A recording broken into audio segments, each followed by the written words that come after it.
Como deben haber visto ustedes en las noticias, tristemente el cardenal George Pell, el cardenal australiano, que fue un gran combatiente de la fe, un gran amigo de San Juan Pablo II y de Benedicto XVI, y que el Papa Francisco nombró como el gran combatiente contra la corrupción al interior del Vaticano, que terminó en la cárcel acusado de haber abusado de un menor, que después se demostró en Australia que era completamente falso y fue liberado y su nombre y su buena reputación restablecida. Murió de forma inesperada, tenía 81 años, no era joven, pero tenía una salud extraordinaria. La semana anterior, durante el funeral del Papa Benedicto, lo habíamos tenido en el estudio de EWTN y estaba en perfecta forma. Recordemos que era un hombre muy fuerte físicamente, que había sido jugador y luego entrenador de rugby en Australia y que luego siguió una carrera eclesiástica de gran valentía, ¿no? Esta introducción es simplemente para compartirles algo que nadie sabía, que iba a terminar siendo su testamento, ¿no? Porque poco antes de morir, él, mejor dicho, el día anterior a morir, el cardenal George Pell, a pedido de un periodista católico inglés, escribió una columna de opinión en el diario The Spectator de el Reino Unido. Y en este texto, que obviamente el cardenal Pell esperaba ver publicado y leerlo en el periódico, en este texto él dejó un testamento porque es lo último que escribió, sin saber que sería lo último que escribió. Él había terminado una cirugía a la cadera en Italia, y en el cuarto de recuperación, ya siendo capaz de hablar un poco, tuvo un episodio cardíaco y el Señor lo llamó a su presencia, ¿no?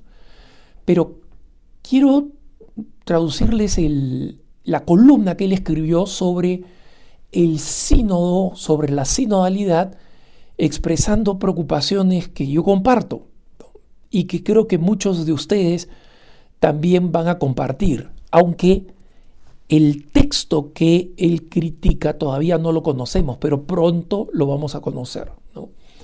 Entonces, esto es lo que escribió el cardenal Pell.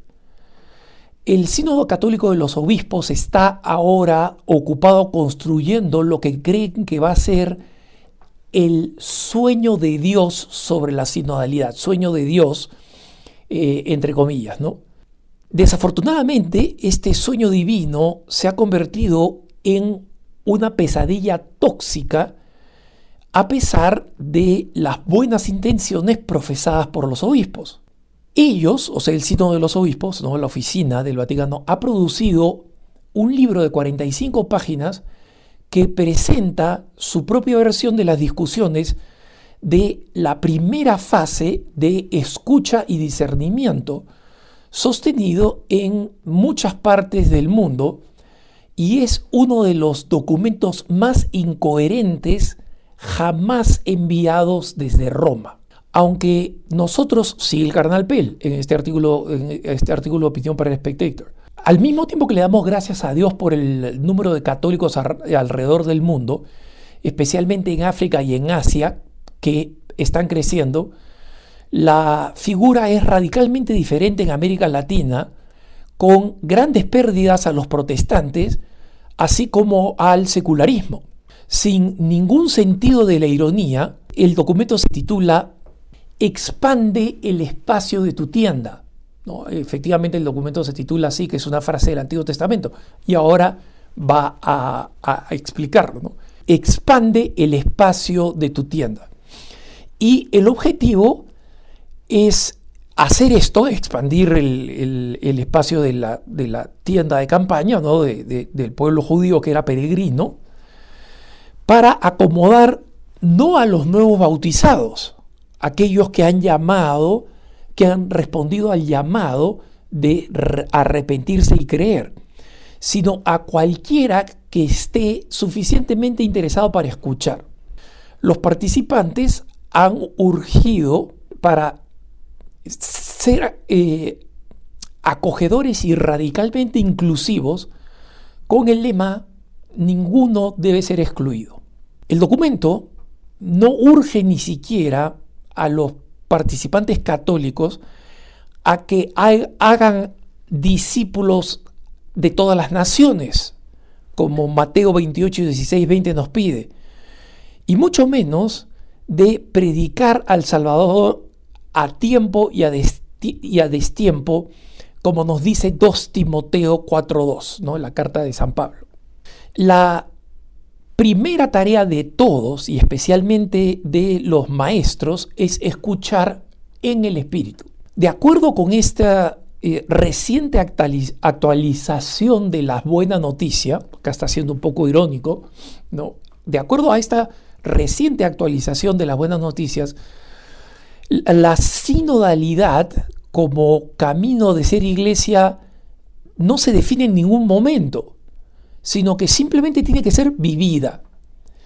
Y gira alrededor de 5 tensiones creativas, comenzando por la inclusión radical y moviéndose hacia la misión en un estilo participatorio, practicando la corresponsabilidad, acá cita el documento, la corresponsabilidad con otros creyentes y con gente de buena voluntad. Algunas dificultades son reconocidas, como la guerra, el genocidio y la brecha entre el clero y el laicado. Pero todo puede ser sostenido, dicen los obispos, por una espiritualidad viva. La imagen de la iglesia como una tienda en expansión con el Señor al centro viene de Isaías, y el punto se usa para enfatizar que esta tienda en expansión es un lugar donde las personas pueden ser escuchadas y no juzgadas ni excluidas. Entonces, así leemos que el pueblo de Dios necesita nuevas estrategias, no peleas ni conflictos, sino diálogo, donde la distinción entre los creyentes y los no creyentes debe ser rechazada. El pueblo de Dios debe más bien escuchar, insiste este documento, el grito de los pobres y el grito de la tierra. Debido a las diferencias de opinión, sigue el cardenal Pell, ¿no?, que de Dios goce, debido a las diferencias de opinión sobre el aborto, la contracepción, la ordenación de las mujeres, el sacerdocio y las actividades homosexuales, algunos han creído que no debe existir ninguna posición definitiva en estos asuntos y que no deben ser establecidas ni propuestas siquiera. Y lo mismo es verdad para la poligamia, el divorcio y las nuevas uniones postdivorcio. Sin embargo, el documento es claro en el problema especial de la posición inferior que actualmente tienen las mujeres y los peligros del clericalismo, aunque la contribución positiva de muchos sacerdotes también es reconocida. ¿Qué debemos interpretar nosotros de este popurrí, ¿no? Es una palabra en francés que significa un buffet, de una mezcla completa de opciones sin mucho orden, y este torrente de buenas intenciones New Age? Esta no es una síntesis de la fe católica o de las enseñanzas del Nuevo Testamento.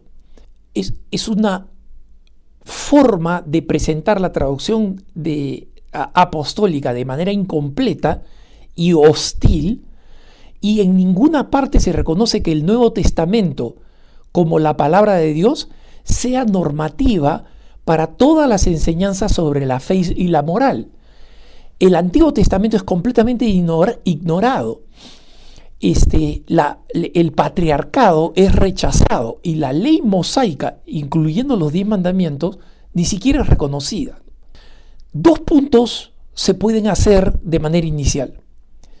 Los 2 sínodos finales en Roma en el 2023 y el 24 van a necesitar clarificar las enseñanzas en materia moral, porque el relator, que es el principal redactor y el administrador, que es el cardenal jesuita Jean-Claude Hollerich, escribe el cardenal Pell, públicamente ha rechazado las enseñanzas básicas de la Iglesia sobre la sexualidad, aduciendo que ellas contradicen la ciencia moderna. En tiempos normales, esto hubiera significado que su continuidad como relator sería no solo inapropiada, sino imposible. O sea, lo hubieran sacado de ese trabajo. Entonces, sigue diciendo el cardenal Pell, los sínodos tienen que escoger si van a ser servidores y defensores de la tradición apostólica en la fe y la moral, o si su discernimiento va a llevar a afirmar la total soberanía e independencia sobre las enseñanzas católicas. Deben decidir si las enseñanzas básicas en temas como el sacerdocio y la moral pueden ser estacionadas o aparcadas en un limbo pluralista donde algunos escogen el redefinir los pecados para bajarlos de nivel, o otros acuerdan de estar en desacuerdo respetablemente de estas enseñanzas, ¿no?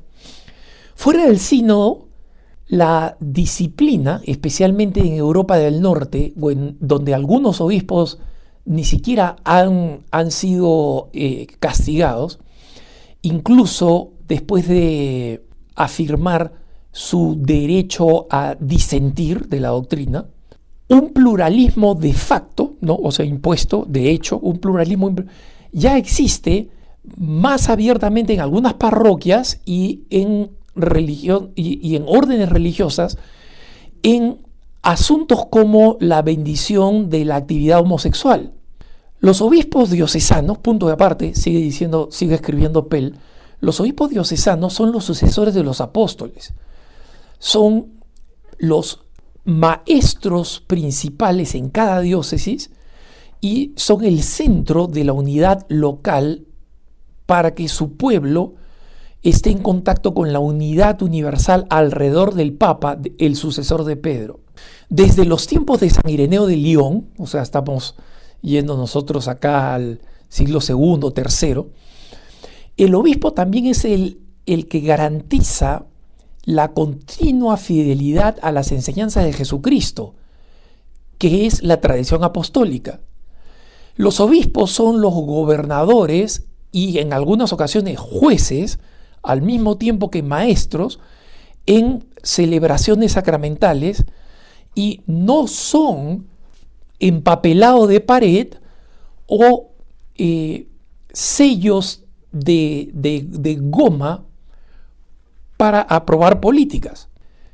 Sigue escribiendo el cardenal Pell, ensanchar o extender la tienda ya existe en los errores de obispos que frecuentemente o en algunas ocasiones no escuchan, tienen tendencias autocráticas y pueden ser clericalistas e individualistas. Hay, sin embargo, signos de esperanza de el liderazgo efectivo y de cooperación, pero el documento, o sea, este documento del sínodo, opina que los modelos piramidales de autoridad, o sea, una pirámide donde en la punta está el jefe, debería ser destruido y la única genuina autoridad viene desde el amor y el servicio. La dignidad bautismal tiene que ser enfatizada, según el documento, ¿no? Y no la ordenación ministerial y los estilos de gobierno que deberían ser menos jerárquicos y más circulares y participativos, ¿no? O sea, democracia en la Iglesia, básicamente. Los principales actores, aclara Pell, en todos los sínodos católicos y en los concilios, y en todos los sínodos ortodoxos, han sido los obispos.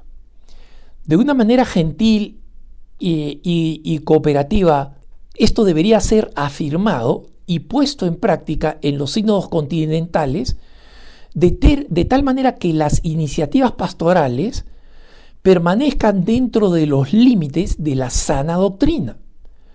Los obispos no están ahí simplemente para validar un proceso y ofrecer el nihil obstat, o sea, es un término en latín que significa no hay obstáculo, está bien, sello de goma, ¿no?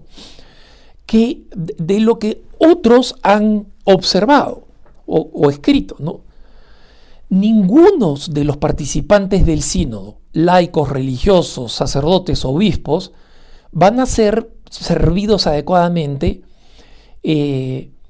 por el sínodo, decidiendo que votar no está permitido y que las proposiciones no pueden ser propuestas. Redunda en esto, ¿no? Para pasar, solamente las visiones de este comité organizador al Santo Padre, para que él al final decida, es un abuso de la sinodalidad, es un desplazamiento de los obispos que es absolutamente injustificable desde la Escritura o la tradición. Este no es un proceso adecuado y es altamente vulnerable a la manipulación. Por un margen enorme, los católicos que practican la fe regularmente en todo el mundo no están de acuerdo con las recientes conclusiones del actual sínodo. Tampoco existe mucho entusiasmo en los niveles más altos de la Iglesia. Constantes reuniones de este tipo lo que hacen es profundizar las divisiones que algunos pocos conocedores pueden explotar para enturbiar las buenas intenciones. Los ex anglicanos entre nosotros tienen toda la razón de identificar esta creciente confusión en criticar el ataque a la moral tradicional y la inserción en este diálogo de jerga neomarxista sobre la exclusión, la alienación, la identidad, la marginalización, los sin voz, los LGBTQ, así como al mismo tiempo el desplazamiento, o sea, sacarlo de en medio, el desplazamiento de las nociones cristianas de perdón, pecado, sacrificio, sanación y redención. ¿Por qué hay un total silencio sobre el premio o el castigo de la vida después de la vida, de los últimas 4 cosas, o sea, los novísimos, ¿no? Muerte, juicio, cielo y infierno? Pregunta el cardenal Pell.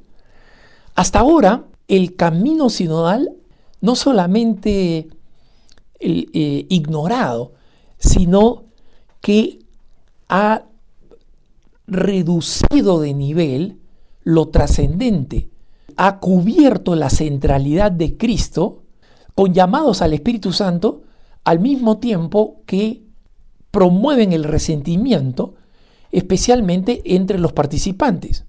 Los documentos de trabajo no son partes del magisterio, son simplemente una base para la discusión, para que sean juzgadas por todo el pueblo de Dios y especialmente por los obispos, con y bajo el Papa. Este documento de trabajo necesita cambios radicales. Los obispos deben entender que su trabajo está todavía por ser realizado en el nombre de Dios, más temprano que tarde. Este es el texto que ha terminado siendo un testamento del cardenal Pell, porque solamente unos días después de haberlo escrito fallecería. Que tengas un buen día.